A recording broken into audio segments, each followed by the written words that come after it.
Welcome to cook book by Sandhya. ఈరోజు వీడియోలో బెండకాయ ఫ్రైని జిగురు రాకుండా తక్కువ ఆయిల్తో ఎలా చేసుకోవాలో చూద్దాం.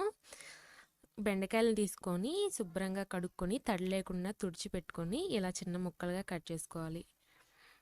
ఒక ప్యాన్లో ఆయిల్ తీసుకొని ఒక పెద్ద సైజు ఆనియన్ ముక్కల్లా కట్ చేసుకొని ఫ్రై చేసుకోవాలి. అలాగే 4 వెల్లుల్లి రెబ్బలు కూడా వేసుకోవాలి. ఒక ఎండుమిర్చి, కొద్దిగా పల్లీలు వేసుకోవాలి.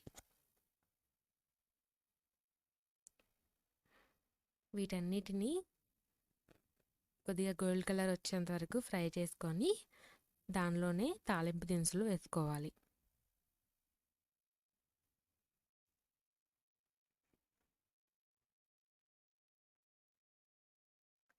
తాలింపు వేగిన తర్వాత కొద్దిగా కరివేపాకు వేసుకోవాలి.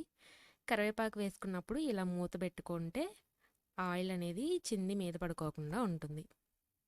ఇప్పుడు మనం ముందుగా కట్ చేసి పెట్టుకున్న బెండకాయ ముక్కల్ని వేసుకుందాం. బెండకాయ ఫ్రై అనేది జిగురు రాకుండా ఉండాలంటే ఏం చేయాలో నేను లాస్ట్లో చెప్తాను. వీడియోని స్కిప్ చేయకుండా లాస్ట్ వరకు చూడండి. ఇప్పుడు మూత పెట్టుకొని కొద్దిసేపు మగ్గిద్దాం. ఇలా ముక్కలన్నీ ఫ్రై అయిన తర్వాత ఇప్పుడు సాల్ట్ లాస్ట్లో వేసుకోవాలి. ఈ సాల్ట్ అనేది ఫస్ట్లోనే వేస్తే కర్రీ అనేది జిగురు వచ్చేస్తుంది కాబట్టి సాల్ట్ ముక్కలు ఫ్రై అయిన తర్వాత లాస్ట్లో సాల్ట్ కారం కలిపి వేసుకోవాలి. ఇంతే అండి. ఇది ఇలా లాస్ట్లో వేసుకోవడం వల్లే కర్రీ అనేది జిగురు రాకోకుండా ఉంటుంది. ఛానల్ కనుక ఎవరైనా ఫస్ట్ టైం చూస్తున్నట్లయితే ఛానల్ని సబ్స్క్రైబ్ చేసుకోండి.